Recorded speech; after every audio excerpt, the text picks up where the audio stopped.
Hello ಸ್ನೇಹಿತರೆ, welcome back to my channel. ಫೆಬ್ರವರಿ 15ನೇ ತಾರೀಕು ಭಾನುವಾರ ನಮಗೆ ಮಹಾಶಿವರಾತ್ರಿ ಹಬ್ಬ ಇದೆ.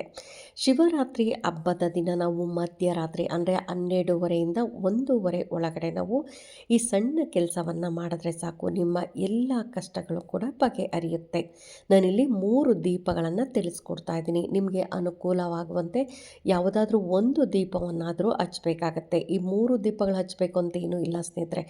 ಒಂದು ದೀಪವನ್ನಾದರೂ ಹಚ್ಚಿ ದೀಪದಲ್ಲಿ ಈ ವಸ್ತುವನ್ನು ಹಾಕಿ ನಿಮ್ಮ ಕೋರಿಕೆಯನ್ನು ಒಂದು ಪೇಪರ್ ಮೇಲೆ ಬರೀಬೇಕಾಗತ್ತೆ. ನಂತರ ಏನು ಮಾಡಬೇಕು ಅಂತ ಕೂಡ ತಿಳಿಸ್ಕೊಡ್ತಾ ಇದ್ದೀನಿ. ಮೊದಲನೇದಾಗಿ ಮಹಾಶಿವರಾತ್ರಿಯ ದಿನ ನಾವು ಶಿವನ ಮುಂದೆ ಯಾವ ದೀಪವನ್ನು ಹಚ್ಚಬೇಕು ಅನ್ನೋದಾದರೆ, ಇದನ್ನು ದತ್ತೂರಿಕಾಯಿ ಅಂತ ಕೂಡ ಅಂತಾರೆ, ಉಮ್ಮತ್ತಿ ಗಿಡ ಅಂತ ಕೂಡ ಅಂತಾರೆ.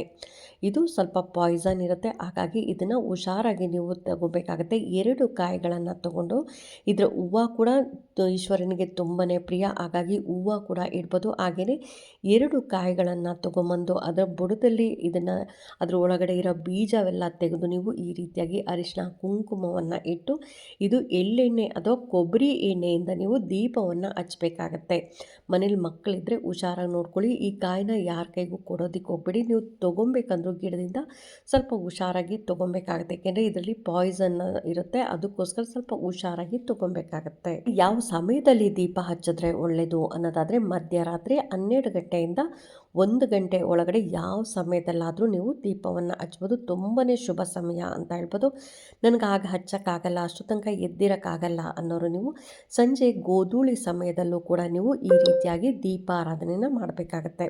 ಒಂದು ತಟ್ಟೆ ತೊಗೊಳ್ಳಿ, ತಟ್ಟೆ ಮೇಲೆ ವೀಳ್ಯದೆಲೆ ಮೇಲೆ ಕೂಡ ದೀಪ ಹಚ್ಬೋದು, ಅಥವಾ ಸ್ವಲ್ಪ ಅಕ್ಕಿಯನ್ನು ಹಾಕಿ ಅದ್ರ ಮೇಲೂ ಕೂಡ ನೀವು ಈ ರೀತಿಯಾಗಿ ದೀಪವನ್ನು ಇಟ್ಟು, ದೀಪಕ್ಕೆ ಅರಿಶಿನ ಕುಂಕುಮವನ್ನು ಇಟ್ಟು 2 ಬತ್ತಿಯನ್ನು 1 ಬತ್ತಿಯನ್ನಾಗಿ ಮಾಡಿ ಹಾಕಿ, ಅದಕ್ಕೆ ಎಳ್ಳೆಣ್ಣೆ ಅಥವಾ ಕೊಬ್ಬರಿ ಎಣ್ಣೆಯನ್ನು ಹಾಕಿ ನೀವು ದೀಪವನ್ನು ಹಚ್ಚಬೇಕಾಗತ್ತೆ.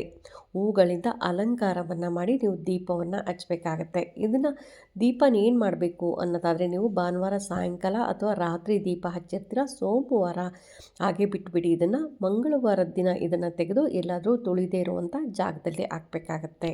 ಇನ್ನು ಶಿವನಿಗೆ ಪ್ರಿಯವಾದ ಇನ್ನೊಂದು ದೀಪ ಯಾವುದು ಅನ್ನೋದಾದರೆ ಕೊಬ್ಬರಿ ದೀಪ. ಇದು ಕೂಡ ನಾವು ಕಾರ್ತಿಕ ಮಾಸದಲ್ಲಂತೂ ದೀಪಾರಾಧನೆ ಮಾಡೇ ಮಾಡ್ತೀರಿ. ಅದರಲ್ಲೂ ಮಹಾಶಿವರಾತ್ರಿ ಹಬ್ಬದ ದಿನ ನೀವು ಮನೆಯಲ್ಲೂ ಕೂಡ ಮಾಡ್ಬೋದು, ಹಾಗೆಯೇ ದೇವಸ್ಥಾನಕ್ಕೆ ತೊಗೊಂಡೋಗಿ ಅಲ್ಲೂ ಕೂಡ ನೀವು ದೀಪಾರಾಧನೆಯನ್ನು ಮಾಡಬೇಕಾಗತ್ತೆ. ಮೊದಲೇ ನೀವು ಒಂದು ತೆಂಗಿನಕಾಯನ್ನು ಇಟ್ಕೊಂಡು ಸಂಕಲ್ಪವನ್ನು ಮಾಡ್ಕೋಬೇಕು. ನನಗೆ ಈ ಥರ ನನ್ನ ಕಷ್ಟ ಇದೆ, ಕಷ್ಟ ಬಗೆಹರಿಲಿ, ನನ್ನ ಆಸೆ ಇದೆ, ನನ್ನ ಆಸೆ ಈಡೇರಲಿ ಅಂತ ನಿಮಗೇನು ಬೇಡಿಕೆ ಇರುತ್ತೆ ಅದನ್ನು ಹೇಳ್ಕೊತ ನೀವು ಆ ತೆಂಗಿನಕಾಯನ್ನು ಒಡೆದು ಅದರಲ್ಲಿರುವಂಥ ತೇವಾಂಶವನ್ನೆಲ್ಲ ನೀರನ್ನೆಲ್ಲ ತೆಗೆದು ನಂತರ ನೀವು ಇದಕ್ಕೆ ಕೊಬ್ಬರಿ ಎಣ್ಣೆಯಿಂದ ದೀಪವನ್ನು ಹಚ್ಚಬೇಕು. ನಮ್ಮ ಆಸೆಗಳು, ನಮ್ಮ ಕೋರಿಕೆಗಳು ಬೇಗನೆ ಈಡೇರಬೇಕು ಅಂದರೆ ಯಾವಾಗಲೂ ಕೊಬ್ಬರಿ ಎಣ್ಣೆ ದೀಪಾರಾಧನೆ ಮಾಡಬೇಕು. ಇನ್ನೂ ಶ್ರೇಷ್ಠ ಅಂದರೆ ತುಪ್ಪದ ದೀಪಾರಾಧನೆ. ಆದಷ್ಟು ನಾವು ಕೊಬ್ಬರಿ ಎಣ್ಣೆ ದೀಪಾರಾಧನೆ ಮಾಡೋದ್ರಿಂದ ನಮ್ಮ ಕೋರಿಕೆಗಳು ಅತಿ ಶೀಘ್ರವಾಗಿ ನೆರವೇರುತ್ತೆ. ಒಂದು ತಾಮ್ರದ ತಟ್ಟೆ ಅಥವಾ ನೀವು ಹಿತ್ತಾಳೆ ತಟ್ಟೆ ಅಥವಾ ಅಡಿಕೆ ತಟ್ಟೆ, ಈ ಥರದ ತಟ್ಟೆಯನ್ನು ತೊಗೊಬೇಕಾಗುತ್ತೆ. ಯಾವುದೇ ಕಾರಣಕ್ಕೂ ಸ್ಟೀಲ್ ತಟ್ಟೆ ತೊಗೊಳಕ್ಕೆ ಹೋಗಬೇಡಿ. ಇನ್ನು ದೇವಸ್ಥಾನದಲ್ಲಿ ಮಾಡ್ತೀನಿ ಅಂದರೆ ಅಡಿಕೆ ತಟ್ಟೆ ತೊಗೊಂಡು ಅಲ್ಲೇ ಮಾಡಿ ಹಾಗೆಯೇ ಅಲ್ಲೇ ಬಿಟ್ಟು ಬರಬೇಕಾಗತ್ತೆ. ಅವರು ಪ್ರಸಾದಕ್ಕೆ ಉಪಯೋಗಿಸ್ಕೊತಾರೆ. ನೀವು ಮನೆಯಲ್ಲೂ ಅಷ್ಟೇ ಮಾಡ್ತೀನಿ ಅನ್ನೋದಾದರೆ ತಾಮ್ರದ್ದು ಹಿತ್ತಾಳೆ ತಟ್ಟೆಯಲ್ಲಿ ಮಾಡಿ ನಂತರ ಆ ಕೊಬ್ಬರಿಯನ್ನು ಪ್ರಸಾದವಾಗಿ ನೀವು ಸಿಹಿಯನ್ನು ಮಾಡಬೇಕಾಗತ್ತೆ. ಆದಷ್ಟು ಕೊಬ್ಬರಿ ಎಣ್ಣೆಯನ್ನು ಹಾಕಿ ದೀಪಾರಾಧನೆಯನ್ನು ಮಾಡಿ. ಇನ್ನು ನೀವು ದೀಪಾರಾಧನೆ ಮಾಡೋ ಸಮಯದಲ್ಲಿ 1 ಲೋಟ ನೀರನ್ನು, ಶುದ್ಧವಾದ ಲೋಟ ನೀರನ್ನು ನೀವು ಅಲ್ಲಿ ದೇವರ ಹತ್ರ ಇಟ್ಟು, ನಂತರ ನೀವು ದೀಪ ಎಲ್ಲ ಹಚ್ಚಿದ್ದಾದ ಮೇಲೆ ಒಂದು ವೈಟ್ ಶೀಟ್ ತೊಗೊಳ್ಳಿ. ವೈಟ್ ಪ್ಲೇನ್ ಶೀಟ್ ತೊಗೊಂಡು ಅದರಲ್ಲಿ ಗ್ರೀನ್ ಪೆನ್ನಲ್ಲಿ ನಿಮ್ಮ ಕೋರಿಕೆ ಏನಿರುತ್ತೆ ಆ ಕೋರಿಕೆಯನ್ನು ಬರೀಬೇಕಾಗತ್ತೆ. ಬರೆದು ಅಲ್ಲೇ ನೀವು ನಂತರ ಓಂ ನಮಃ ಶಿವಾಯ ಅಂತ 108 ಸಾರಿ ಹೇಳ್ಬೇಕಾಗತ್ತೆ. 108 ಸಾರಿ ಹೇಳಿ ಪೂಜೆ ಎಲ್ಲ ಆದ ನಂತರ ನೀವು ಆ ಏನು 1 ಲೋಟ ನೀರಿಟ್ಟಿರ್ತೀರ ಆ ಲೋಟವನ್ನು ನೀವು ಆ ನೀರನ್ನು ಕುಡಿಬೇಕಾಗತ್ತೆ. ನಂತರ ಈ ಬರೆದಿದ್ದನ್ನೇನು ಮಾಡಬೇಕು ಅನ್ನೋದಾದರೆ, ರಾತ್ರಿ ಹಾಗೆ ಬಿಟ್ಬಿಡಿ. ಅಲ್ಲಿ ಬರೆದಿರ್ತೀರಲ್ಲ ಅದು ದೇವ್ರ ಮನೇಲೇ ಇರಲಿ. ಬೆಳಗ್ಗೆ ಅದನ್ನು ತೆಗೆದು ನೀವು ನಿಮ್ಮ ಮನೆ ಮುಂದೆ ಏನಾದರೂ ಎಲ್ಲೂ ಜಾಗ ಇರಲಿಲ್ಲ ಅಂದರೆ ಪಾಟಲ್ಲೂ ಕೂಡ ಅದನ್ನು ಸ್ವಲ್ಪ ಮಣ್ಣು ತೆಗೆದು ಆ ಪಾಟಲ್ಲೂ ಇಡ್ಬೋದು, ಅಥವಾ ಮನೆ ಮುಂದೆ ಜಾಗ ಇದೆ ಅನ್ನೋರಾದರೆ ಮನೆ ಮುಂದೆ ಸ್ವಲ್ಪ ಮಣ್ಣು ತೆಗೆದು ಆ ಮಣ್ಣಲ್ಲಿ ನೀವೇನು ಬರೆದಿರ್ತೀರಲ್ಲ ಅದನ್ನು ಇಟ್ಟು ಅದರ ಮೇಲೆ ಒಂಚೂರು ಮಣ್ಣನ್ನು ಮುಚ್ಚಬೇಕಾಗತ್ತೆ. ಈ ರೀತಿಯಾಗಿ ಮಾಡೋದ್ರಿಂದ ಅದರಲ್ಲೂ ನಿಮಗೆ ಈ ಶಿವರಾತ್ರಿ ಹಬ್ಬದ ದಿನ ಬರೆದಿರ್ತೀರ, ಮುಂದಿನ ಶಿವರಾತ್ರಿ ಹಬ್ಬದಷ್ಟರೊಳಗಡೆ ನಿಮಗೆ ನೀವೇನು ಬರೆದಿರ್ತೀರ ಅದು ಶೀಘ್ರವಾಗಿ ಆಗುತ್ತೆ ಸ್ನೇಹಿತರೆ. ನೀವು ಮನೆ ಬೇಕು ಅಂತ ಬರೆದಿರ್ತೀರ, ಅಥವಾ ಸೈಟ್ ತೊಗೊಬೇಕು ಅಂತ ಬರೆದಿರ್ತೀರ, ಅಥವಾ ಮಕ್ಕಳ ಎಜುಕೇಷನ್ ಬೇಕು ಅಂತ ಬರ್ತಿರ್ತೀರ, ಏನೇ ಬರೆದಿದ್ರೂ ನೀವು ಮುಂದಿನ ವರ್ಷ ಮಹಾಶಿವರಾತ್ರಿ ಹಬ್ಬದ ಒಳಗಡೆ ಅದು ನಿಮ್ಮ ಆಸೆ, ನಿಮ್ಮ ಕೋರಿಕೆ ಅನ್ನೋದು ನೆರವೇರಿರುತ್ತೆ. ಇನ್ನು ಮೂರನೇ ದೀಪಾರಾಧನೆ ಯಾವುದು ಅಂತ ಕೂಡ ತಿಳಿಸ್ಕೊಡ್ತಾ ಇದ್ದೀನಿ. ಇದು ಕೂಡ ಶಿವನಿಗೆ ಪ್ರಿಯವಾದ ದೀಪಾರಾಧನೆ, ಬೆಲ್ಲದ ಹಚ್ಚಿನ ದೀಪಾರಾಧನೆ.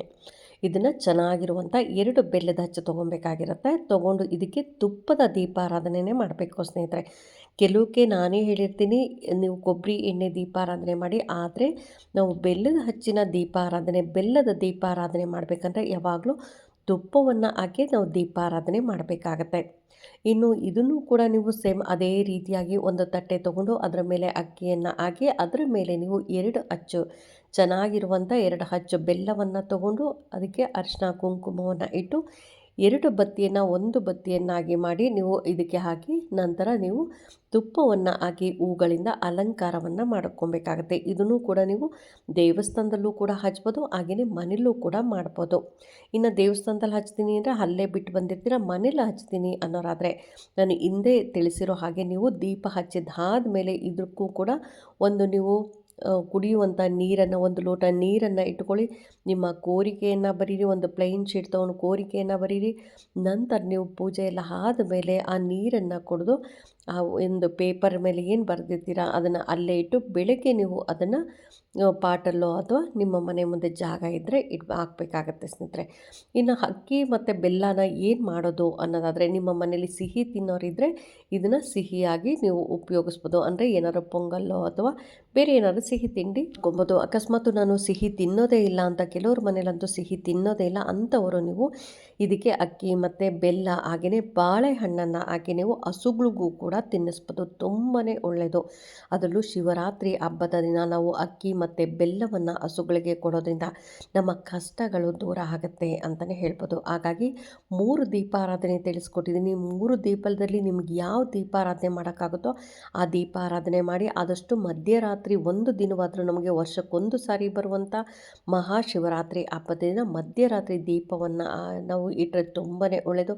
ಮಧ್ಯರಾತ್ರಿ ದೀಪ ಹಚ್ಚೋಕ್ಕಾಗಲ್ಲ ಅನ್ನೋರು ಸಂಜೆ ಗೋಧೂಳಿ ಸಮಯದಲ್ಲೂ ಕೂಡ ನೀವು ದೀಪವನ್ನು ಹಚ್ಚಬೇಕಾಗತ್ತೆ. ಈ ರೀತಿಯಾಗಿ ಮಾಡೋದ್ರಿಂದ ನಿಮ್ಮ ಕಷ್ಟಗಳು ಕೊನೆಗೊಳ್ಳುತ್ತೆ, ನಿಮ್ಮ ಕೋರಿಕೆಗಳು ಈಡೇರುತ್ತೆ ಅಂತ ಹೇಳ್ತಾ ಈ ವಿಡಿಯೋ ಹೇಗೆ ಅನ್ನಿಸ್ತು ಅಂತ ಕಾಮೆಂಟ್ ಸೆಕ್ಷನಲ್ಲಿ ಕಾಮೆಂಟ್ ಮಾಡಿ, ಲೈಕ್ ಮಾಡಿ, ಶೇರ್ ಮಾಡಿ. ಇನ್ನೂ ನನ್ನ ಚಾನಲ್ಗೆ ಯಾರೆಲ್ಲ ಸಬ್ಸ್ಕ್ರೈಬ್ ಮಾಡದೆ ಹಾಗೆ ನೋಡ್ತಾ ಇದ್ದರೆ ಎಲ್ಲರೂ ಸಬ್ಸ್ಕ್ರೈಬ್ ಮಾಡ್ಕೊಳ್ಳಿ. ಪಕ್ಕದಲ್ಲಿರುವಂಥ ಬೆಲ್ ಐಕಾನ್ ಪ್ರೆಸ್ ಮಾಡೋದ್ರಿಂದ ನಾನು ಹಾಕೋ ವಿಡಿಯೋಗಳೆಲ್ಲ ಬೇಗ ಬಂದು ತಲುಪುತ್ತೆ. Thank you.